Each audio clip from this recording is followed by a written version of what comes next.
आज चर्चा है बेहद खर्चीले स्वभाव के लग्न के जातकों की। प्रिय दर्शकों, धन की तीन ही गति है। कौन कौन?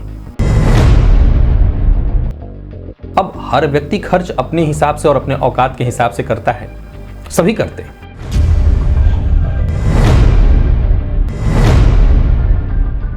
परंतु कुछ लग्न ऐसे भी हैं जिसके जातक कई बार अनावश्यक या यूं कहें कि आवश्यकता से अधिक खर्च करके अपने आप को मुश्किल में डाल लेते हैं।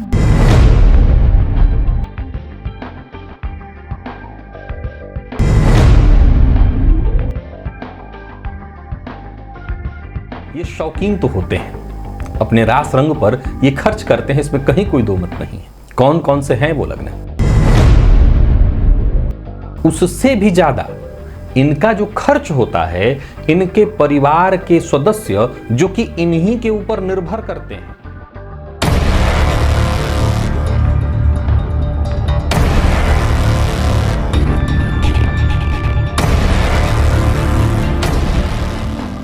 दो 2017 के अक्टूबर के बाद काफी समय बीत गया है। अभी तक आपको जन्म कुंडली के 12 भाव के नाम, किस राशि में ग्रह उच्च के होते हैं, किस राशि में नीच के होते हैं, कितने अंश पर होते हैं, अगर ये चीजें याद नहीं है तो विश्वास मानिए, ग्रामीण परिवेश की वो महिलाएं जो शायद बहुत स्कूलों में नहीं पढ़ी हुई हैं, उन्हें भी अब ये पता है। वो भी अब जन्म कुंडली में जान लेती हैं कि कौन से ग्रह उच्च के हैं और कौन से ग्रह नीच के। अगर आपकी ज्योतिष में रुचि नहीं है तो विश्वास मानिए, आपकी रुचि जाग जाएगी, ऐसा मेरा दावा है।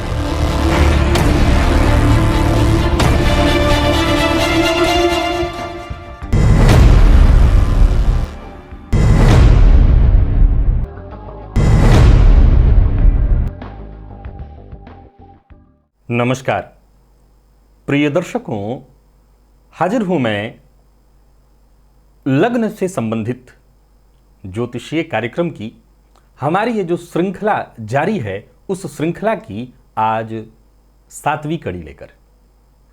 और आज का विषय है कल्पना। और कैसी कल्पना? तो बेहद कल्पना, हद से अधिक कल्पना। कौन से वो लग्न हैं मैं बता दूं फिर से कि मैं लग्न के आधार पर बता रहा हूं, लग्न और राशि दोनों के आधार पर आप इस सूत्र को अपने ऊपर घटित करा करके देख सकते हैं।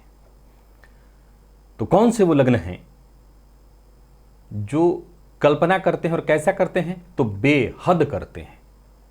प्रिय दर्शकों, बात जब कल्पना की आती है तो सीधी सी बात है कि कई बार ऐसी कल्पना करने वाले लोगों की बात आ जाती है जो काम तो कुछ न करें, बस केवल बैठे बैठे सोचते रहें, कल्पना करते रहें, शेख चिल्ली की भांति।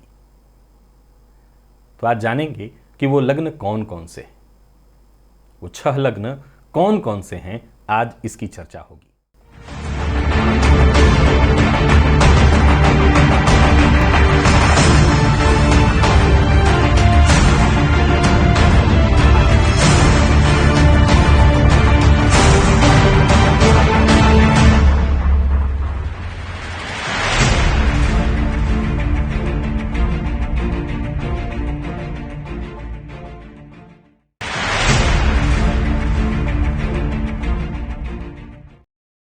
जीवन में लगातार आपके संघर्ष बना हुआ है, उदासीनता जैसे आपका पीछा ही नहीं छोड़ रही है।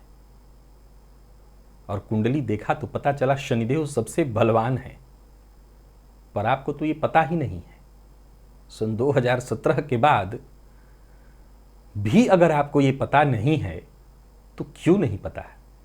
इस चैनल पर सब कुछ बता दिया है, ज्योतिष की इतनी बातें बता दी हैं कि एक आम गृहिणी महिला भी अब जन्म कुंडली ऐसे बात नहीं करती, वो अंश के साथ ग्रहों की चर्चा करती है। आप अगर ज्योतिष के इन कार्यक्रमों को नहीं देखे तो सीधी सी बात है, मैं कह सकता हूं कि मेरी मेहनत बेकार गई। क्या आपने अभी तक मेरे चैनल को सब्सक्राइब नहीं किया है? नहीं किया, इसीलिए तो आपसे कुछ ऐसे कार्यक्रम छूट गए हैं ज्योतिष के जिसे आपको देखना जानना बेहद आवश्यक है। अगर आपकी ज्योतिष में रुचि नहीं है तब भी मैं दावा करता हूं कि आप इस चैनल से जुड़े रहिए। मेरे चैनल पर एक प्लेलिस्ट है ओनली एस्ट्रोलॉजी, आप उसको जाकर देख लीजिए। विश्वास मानिए आपकी रुचि नहीं भी है तब भी जागृत हो जाएगी। ज्योतिष में आप रुचि लेने लगेंगे। और तो और अगर अभी तक ज्योतिष समझना ही नहीं चाह रहे थे तो अपने साथ औरों की कुंडलियां भी देखने लगेंगे। ये मेरा आपसे दावा और वादा दोनों है। चलिए चलते हैं आज के विषय की ओर।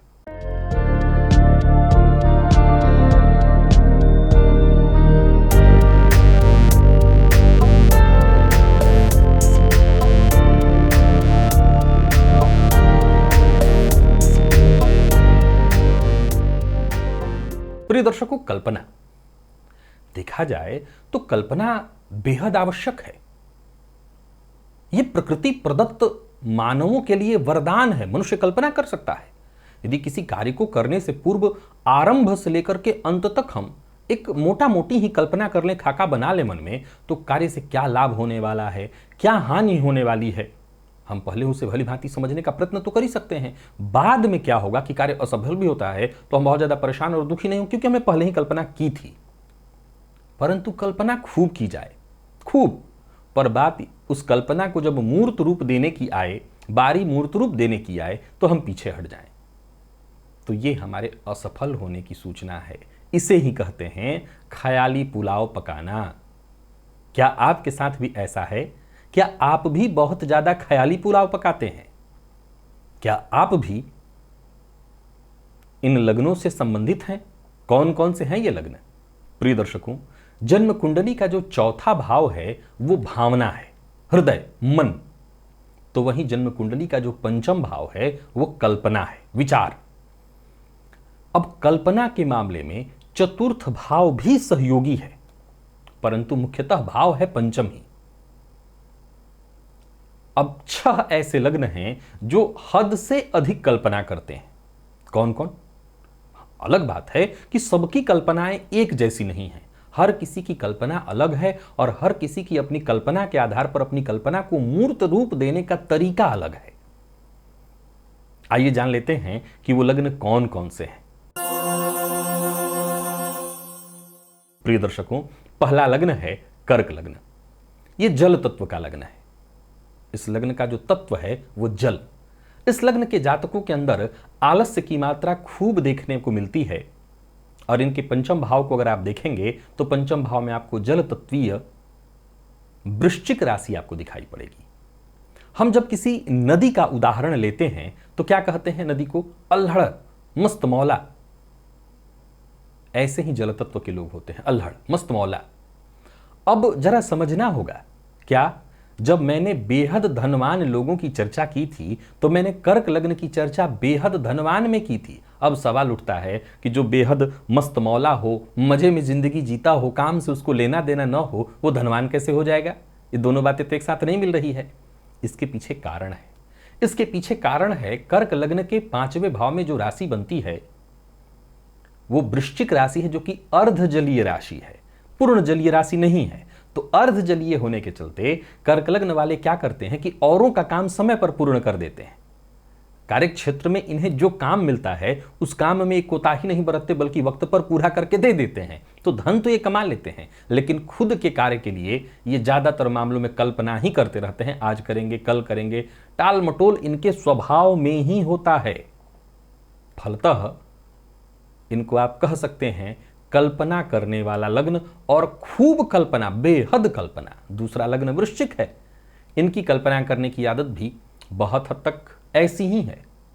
इनके पंचम में अगर आप देखेंगे तो मीन राशि होती है, जिसका कारण आप समझ रहे हैं, मीन का स्वभाव ही अकारण इधर से उधर भटकना। तो इनकी कल्पना भी बेसिर पैर की होती है। परंतु चूंकि मैंने पहले ही कहा अर्ध वृश्चिक राशि अर्ध जलीय राशि है, कई बार इनकी कल्पनाओं में से कुछ जबरदस्त निकल करके आ जाता है। यानी करते भी सिर पैर की ही कल्पना है, लेकिन कई बार बेसिर पैर की कल्पनाओं में से ही कुछ, अब जाहिर सी बात है, आप इसे कह सकते हैं कि जब किसी चीज का इजाद होता है तो शायद ऐसे ही होता है कि कई बार ऊटपटांग चीजें हों और फिर अंत में कुछ अच्छा निकल आए। और तीसरा लग्न है मीन, जिसकी कल्पना सबसे अधिक है। ये जागते आंखों से भी मीठे स्वप्न देखने के आदी होते हैं। जागते आंखों से कल्पना इनकी इतनी जबरदस्त होती है, ये ज्यादातर कल्पनाओं को अपने मूर्त रूप नहीं दे पाते हैं, ये कल्पनाओं में ही रहते हैं। जब काम करने की बारी आती है तब भी ये कल्पना ही करते रहते हैं, सोचते ही रहते हैं। ये प्रेमी हो सकते हैं, बहुत अच्छे प्रेमी हो सकते हैं, मददगार भी हो सकते हैं, लेकिन बारी जब कमाने की, काम करने की आए तब तो ये कल्पना में रहते हैं। इनकी कल्पना वाली आदत खत्म ही नहीं होती। अब प्रिय दर्शकों की बाकी के 3 लग्न कौन कौन है? तो बाकी के 3 लग्न है मेष, सिंह, धनु। इन 3 लग्नों को पहले जाना आपने। जो कर्क लग्न है वो जिनकी चर्चा मैंने की, जो जल तत्व से संबंधित है। अब ये 3 लग्न ये अग्नि तत्व से संबंधित है, पर इनके चतुर्थ में यदि आप देखें, पंचम में नहीं, चतुर्थ में, हालांकि लोग बहुत सफल होते हैं, सफल में लोगों में गणना मैंने इनकी की है, तो इनके कल्पना हद से अधिक जो होती है, हद से अधिक कल्पना इनकी भी होती है। आप अगर देखेंगे तो मेष के लोग भी खूब कल्पना करते हैं, भयानक। इनके चतुर्थ भाव को अगर आप देखेंगे तो यहाँ कर्क राशि है, हृदय में इनके भी खूब चलता है। मन में, हृदय, मन, चतुर्थ भाव, ये मन में खूब कल्पना करते हैं। मैंने क्या कहा था कि कल्पना का तरीका अलग अलग है, तो इनका कल्पना का तरीका अलग है। इनके मन में कल्पना उत्पन्न हुई, लेकिन इनके पंचम से अगर आप जाकर के जुड़ते हैं तो चतुर्थ में तो जल तत्व की राशि आपको मिलती है, परंतु पंचम से जब आप जाकर के देखते हैं तो आपको मिलती है वहां पर अग्नि तत्व की राशि। यानी हृदय में इनके भी खूब कल्पना उत्पन्न होती है। सिंह, कर्क, सिंह के बारे में भी आप जानते हैं। सिंह के बारे में एक उदाहरण मैं दिया करता हूं कि सिंह का पेट भरा हुआ है तो हिरण उसके ऊपर से छलांग मार करके चला जाए, वो उसको कोई फर्क नहीं पड़ता है। तो कल्पना ये भी खूब करते हैं, परंतु अग्नि तत्व की राशि पंचम में होने के चलते मन में कल्पना उत्पन्न होती है, पर पंचम में अग्नि तत्व की राशि होने के चलते अपनी कल्पनाओं को ये मूर्त रूप देने के लिए पूरी तरह से तत्पर हो जाते हैं और लग करके अपनी कल्पना को सफल भी कर लेते हैं। फलतः ये जीवन में बेहद सफल हैं, धन धान्य से युक्त और परिपूर्ण हैं। तो आप, कई लोग ऐसे होंगे जिनके मन में प्रश्न खड़ा हो जाएगा, इसका मतलब आप ये कहना चाहते हैं कि वृश्चिक, कर्क, वृश्चिक और मीन एकदम से अपूर्ण जीवन जी रहे हैं, दुखी हैं? ऐसा तो मैं बिल्कुल नहीं कहूंगा, लेकिन हाँ, मैंने जो कल्पना की बात की थी वो आजमा लीजिए, 120% ऐसा ही होता होगा। क्योंकि मैंने जो बताया ये ग्रह के आधार पर नहीं, ये बेस है। याद रखिए कि आपके भीतर होगा ही होगा अगर आप इन लग्नों के हैं।